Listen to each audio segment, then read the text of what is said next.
नमस्कार, India TV में आपका स्वागत है। आज हमारे साथ एक बहुत ही ख़ास मेहमान आए हुए हैं। बॉलीवुड में कई फ़िल्में बनती हैं, कई तरह के मुद्दे उठाए जाते हैं, लेकिन आज हमारे साथ जो मेहमान हैं, उनकी हर फ़िल्म में एक नए तरीके का मुद्दा उठाया जाता है। हर फ़िल्म एक नई बात को कहती है, नए समाज की बात उठाती है और पहले उन्होंने महेश भट्ट के साथ काम किया, फिर उसके बाद वो अब एक ऐसी फ़िल्म लेके आ रहे हैं जो क्रिकेट पे बात करती है, जो कश्मीर के हालातों पे बात करती है और जो बात करती है कश्मीर की जनता पे, उसके आवाम पे। और एक बहुत छोटी-सी बात जो शायद किसी ने नोटिस नहीं की कि कश्मीर में कोई कृष्ण मंदिर नहीं है। ये फ़िल्म इस बात को भी उठाती है और आज हम इन्हीं सब मुद्दों पे बात करेंगे। हमारे मेहमान बॉलीवुड के फ़ेमस प्रोड्यूसर, डायरेक्टर विनय भारद्वाज जी से। वेलकम विनय भारद्वाज जी, आपका बहुत बहुत स्वागत है।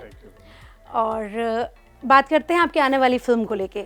आप हुक्कुस बुक्कुस फ़िल्म लेके आ रहे हैं। एक तो इसका नाम बहुत अलग है, हुक्कुस बुक्कुस, तो इसका मीनिंग हम आपसे जानना चाहेंगे कि ये हुक्कुस बुक्कुस का मतलब क्या है? हुक्कुस बुक्कुस एक कश्मीरी लोरी है, बहुत मशहूर। वहाँ का जो हर कश्मीरी बच्चा है वो इसको बचपन से सुनता आता है और ये कश्मीरी पंडितों की लिखी हुई बहुत सालों पुरानी एक लोरी है जो बोलती है हुक्कुस मतलब तुम कौन, बुक्कुस मतलब मैं कौन, हम दोनों कोई अलग आइडेंटिटी नहीं है। तो ये जो मार काट जो भी हो रहा है ये सब नहीं होना चाहिए क्योंकि हमको बनाने वाला भगवान जो है वो एक है। तो इस सोच के साथ एक बहुत ही कमाल की लोरी लिखी गई जो हर कश्मीरी बच्चे की ज़िंदगी का एक अहम हिस्सा है।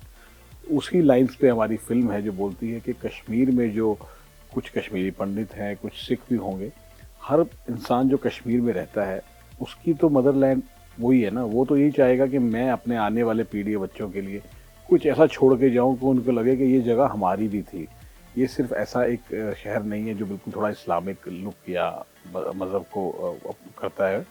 कश्मीर का नाम ऋषि कश्यप के नाम से था। तो मेरी जो फिल्म है ये वही मैसेज लेके आ रही है कि हर हिंदू, मुस्लिम, सिख, ईसाई जो कश्मीर में रहता है उसका एक सपना होता है कि मेरी इस ज़मीन पे मेरा कुछ बच्चों के लिए, आने वाली पीढ़ी के लिए मेरा कुछ हो। और इसी सपने को लेके अरुण गोविल जी फिल्म का हमारे हिस्सा हैं और कश्मीरी पंडित का रोल प्ले करते हैं। उनका बेटा दर्शील सफारी जो तारे ज़मीन पे था वो सचिन तेंदुलकर का भक्त है और पंडित जी जो हैं वो कृष्ण जी के भक्त हैं। कैसे ये बाप बेटे के द्वंद्व जो है आपस में, जो इनकी आपस की सोच की जो प्रॉब्लम है उसको कैसे कृष्ण जी एक बड़े ही कमाल के क्रिकेट मैच पे लाके उस मंदिर का निर्माण के लिए एक जर्नी होती है और दोनों एक बहुत ही कमाल के मैसेज के साथ ये बात समझते हैं कि अपने अपने फेथ की पावर होती है। और आखिर में कश्मीर जो आज के टाइम पे कैसा है, बिफोर आर्टिकल 370, आफ्टर एबोलिशन, वो जो भी है वो सारा कुछ इस फिल्म में देखने को मिलेगा। एक आपने नई बात बताई, अभी तक मैंने ये वाला मुद्दा उसमें नहीं रखा था। धन्यवाद। एक और चीज़ आपसे, इस फिल्म दरअसल सफारी को हमने आमिर खान के साथ देखा, तारे ज़मीं पर की छवि उनकी आज तक हमारे दिलों में बसी हुई है।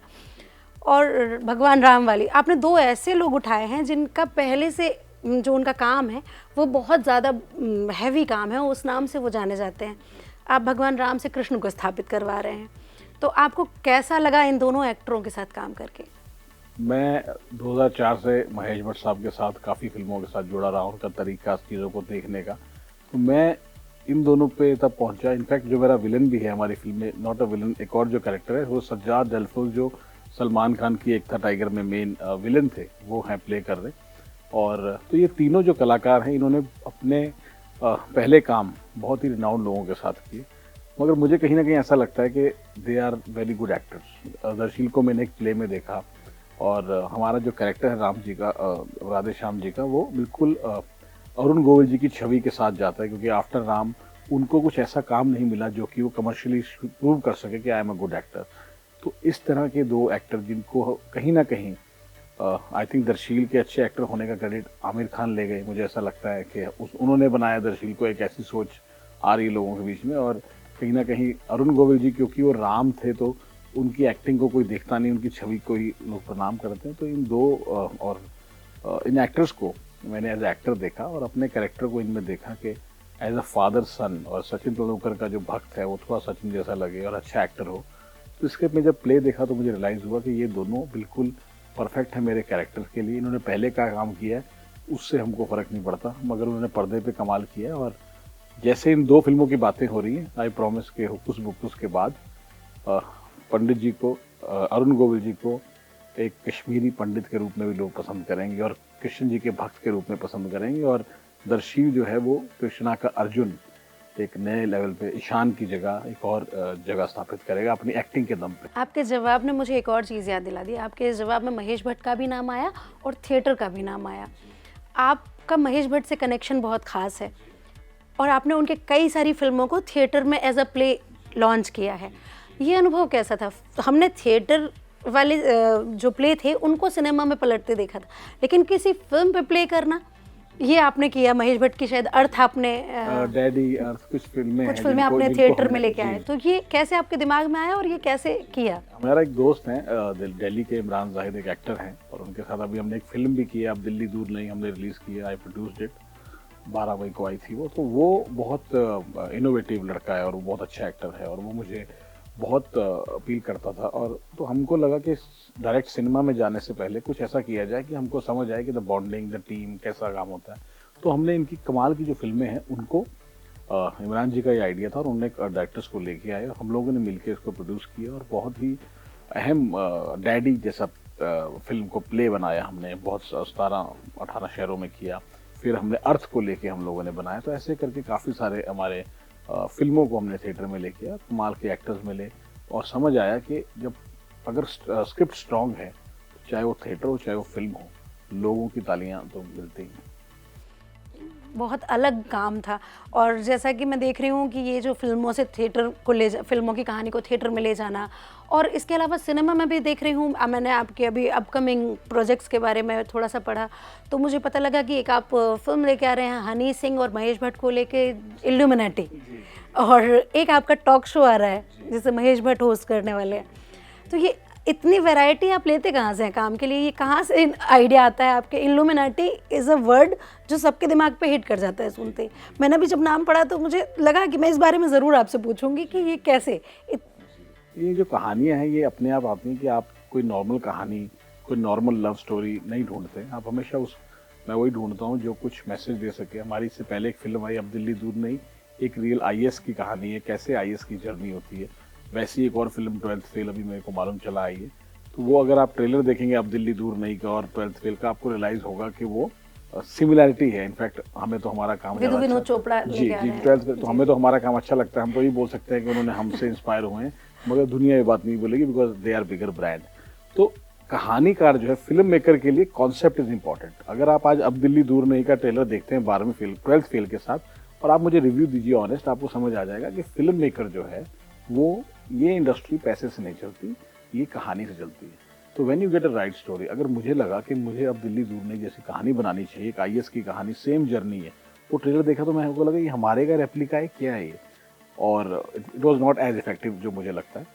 इसी तरीके से कहानी जब मैंने बनाई, it did well, it went in theatres also. अब इनकी कहानी भी आई तो लोग कुछ अलग तरह से अप्रिशिएट कर रहे हैं। तो मुझे लगता है अगर हमें पार की नज़र सेम है तो कहीं ना कहीं रास्ता सही चल रहा है, हम सही रास्ते पे हैं।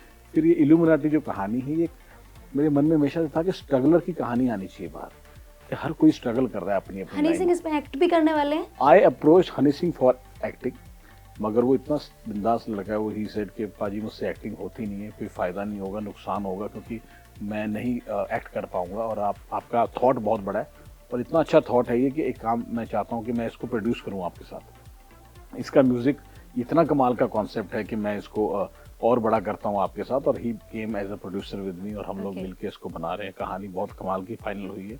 He is very creatively involve in it और भट्ट साहब का तो एक है ही हमारे ऊपर में। तो आपके साथ Honey Singh as a producer debut करने वाले हैं? यस, और हमने 6 जून को इसकी अनाउंसमेंट की और अगले साल हम इसको रिलीज करने वाले हैं और इसके अंदर और डिटेल्स जो हैं वो जनवरी में हम रिवील करेंगे। और इट्स अ वेरी अलग तरह की फिल्म, एक रॉकस्टार की कहानी जो इंडिया में रह के दिल्ली एक छोटे शहर से बड़े शहर में जाता है, वहाँ कैसे वो एक ऐसे इल्यूमिनाटी जैसी चीज़ जो पहली बार हम रिवील करेंगे है क्या ये, क्यों हर बड़ा आदमी या हर एस्पिरेंट उसको पाना चाहता है, उसको पाके उसको क्या मिलता है और आखिर में उसका रिजल्ट क्या है। तो ये बहुत कमाल की स्ट्रगलर की कहानी है। I always connect to struggler story. तो ये इल्यूमिनाटी बहुत ही इंटरेस्टिंग गानों के साथ आप लोगों के बीच में आएगी 2024 के बीच में। और एक शो मैंने अभी किया पहचान, पेंडेमिक के दौरान इतना ग्लूमीनेस था, इतनी उदासी थी, समझ नहीं आ रहा था लोगों को क्या करें। तो मुझे लगा ये सिख कौम जो है ये कमाल की है, ये गुरुद्वारों में लगे हुए हैं अपना लंगर चलाने, मास्क पहना हुआ है, इनको डर ही नहीं किसी बात का।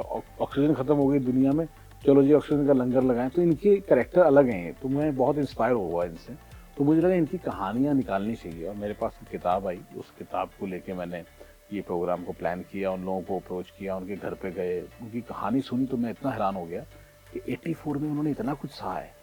अब मैं सुनता हूँ ये खालिस्तान, ये जो चीज़ें चल रही हैं, मुझे लगता है ये बहुत छोटी बात है। मुझे तो लगता है जहाँ सरदार खड़ा है वो जगह खालिस्तान है एक्चुअली, उसको अलग से जगह चाहिए, जगह नहीं चाहिए। जहाँ सरदार खड़ा हो गया वो जगह खालिस्तान है। तो यही चीज़ मेरे इस शो में है, जो बहुत जल्दी सोनी लिव पे आएगा, और महेश भट्ट साहब ने इसमें एंकर किया है।